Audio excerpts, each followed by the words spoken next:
President Biden begged the Saudis, please wait until after the midterms until you cut your production. I don't want gas prices to go up. A lot of people have criticisms about this because it sort of feels like a quid pro quo. You do this for me, I'll do that for you. You scratch my back, I'll sniff your hair. Joe Biden loves to make deals. We know that his son did a lot of that when he was the vice president. But let's take a look at some background on this story because many Americans are suffering. We know inflation is wrecking everybody's bank accounts, making costs go up, energy prices skyrocketing all over the world, gasoline prices on the rise again. And one of the things that our leader is supposed to do is care about everyday Americans, not his political fortune. But this story over from MarketWatch tells us Saudi Arabia defends the OPEC plus production cut and suggests that the White House wanted to delay until after the midterm. Very convenient, isn't it? This story was published October 13th. You can see Biden doing the old fist bump with Mohammed bin Salman, the man allegedly who hacked up Jamal Khashoggi, that Biden said would be avenged, which obviously wasn't. These two doing the old fist bump. And MarketWatch tells us that Saudi Arabia's Ministry of Foreign Affairs put out a rare statement on Thursday. They don't normally do this stuff, defending OPEC and their decision to cut production. And they suggested that the White House was acting due to its own political motives. Last week, we know that OPEC, which includes Russia, OPEC Plus, agreed to cut their supply target by 2 million barrels a day. Oh, and they were upset about this here at home. This triggered a rise in oil prices that have eased this week, but it's going up all over the place. You can see all of these numbers, which mean things to people who read MarketWatch. The move stoked already strained geopolitical tensions between Saudi Arabia and the United States because Joe Biden, as we talked about yesterday, came out and said there's going to be consequences for this. The Saudis are going to pay. And we were asking ourselves, that doesn't sound good. We're already in a pretty big global conflict right now that has an endless bucket of money being dumped into it. Is there going to be more? Biden's national security advisor, Jake Sullivan. Oh, great. He went to Oxford. He came out to say that he can't put a date or timestamp on when the president will announce any given step, whatever that means. But there will be consequences. And that could involve Biden asking Congress to stop selling weapons to the kingdom. So threatening arms sales, I guess, is our leverage point. We're not going to give you weapons. Okay, so that's the background on the story. Meanwhile, this is the letter from OPEC. The foreign ministry in the Kingdom of Saudi Arabia, representing OPEC Plus, which includes Russia, sent this letter public worldwide. You can see it comes from the Ministry of Foreign Affairs, and they write that an official at the foreign ministry in the Kingdom of Saudi Arabia stated that the government of the kingdom has viewed the statements issued about the kingdom after our decision last week, where we described our decision. We say that this statement about us is claiming that the kingdom, meaning us and OPEC, is taking sides in international conflicts and that we're being politically motivated against the United States. All those statements have been made. The government of the Kingdom of Saudi Arabia, they read, would first like to express its total rejection of these statements that are not based on facts and which are based on portraying the OPEC decision out of its purely economic context. This decision was taken unanimously by all member states of the OPEC group. The Saudis write, the kingdom affirms that the outcomes of the OPEC meetings are adopted through a consensus among member states and that they're not based on the unilateral decision by any single country. These outcomes are based purely on economic considerations that take into account the maintaining of balancing the supply and demand in the oil markets, as well as aiming to limit volatility that does not always serve the interest of customers and producers. That's always been the case here. They continue.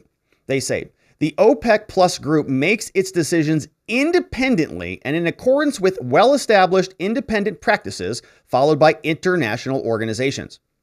And the government of the Kingdom of Saudi Arabia would also like to clarify that based on its belief in the importance of dialogue and the exchange of views with its allies and partners outside of the OPEC group regarding the situation in the markets.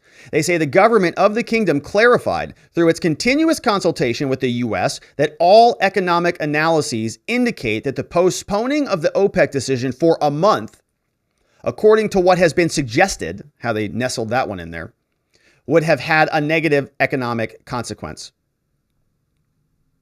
The government of the Kingdom of Saudi Arabia, they write, affirms that any attempts to distort the facts about the kingdom's position regarding the crisis in Ukraine are unfortunate and will not change the kingdom's position, including its vote to support the UN resolutions regarding the Russia-Ukraine crisis, based on the kingdom's position on the importance for all countries to adhere to the UN Charter, principles of law, and the kingdom's rejection of any infringement of sovereign territory.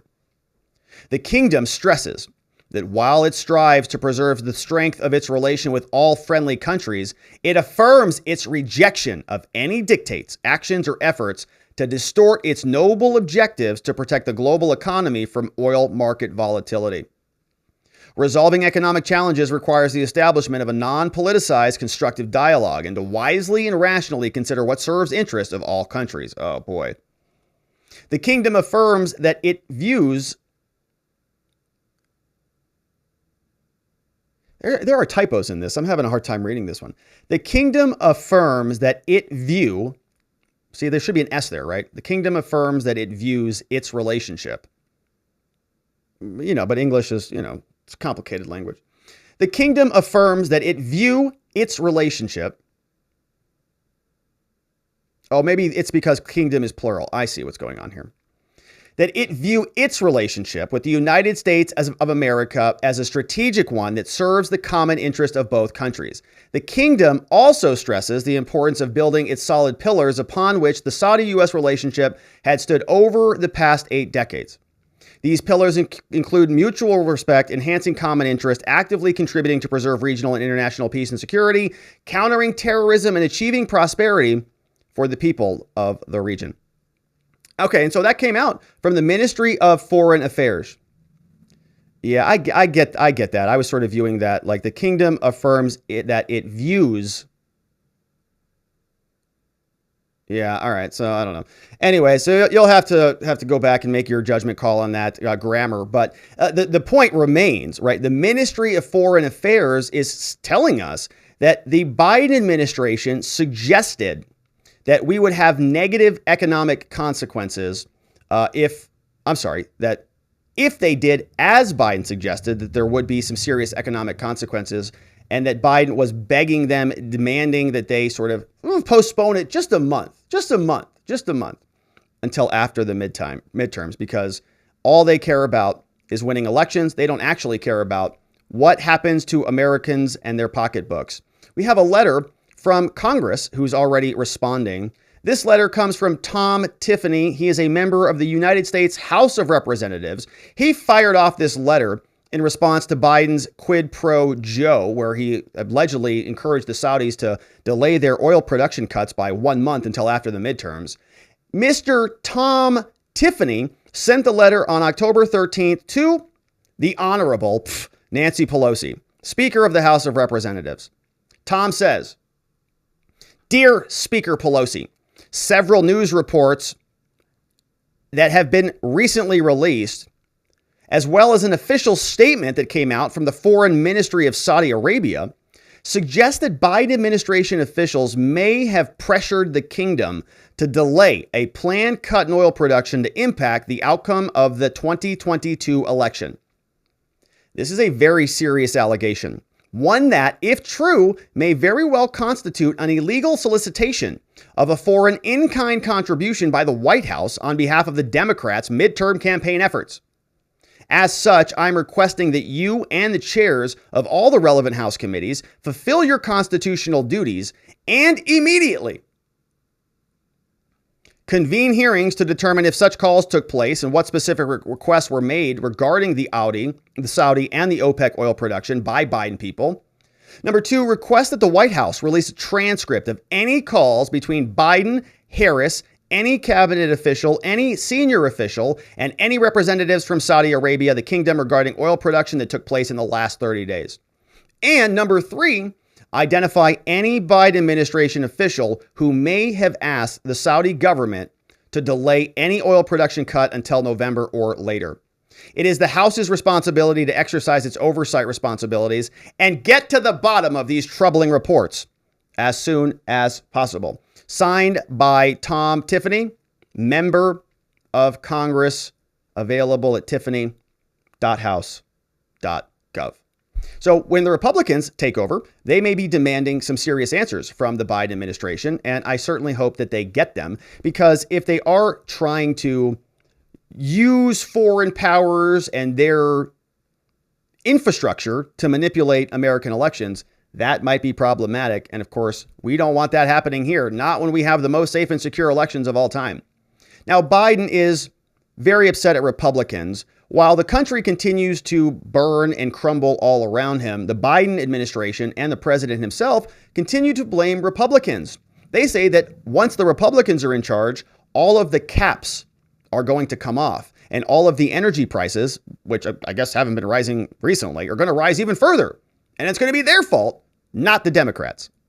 That means they're going to repeal the $2,000 cap on prescription drugs. Gone.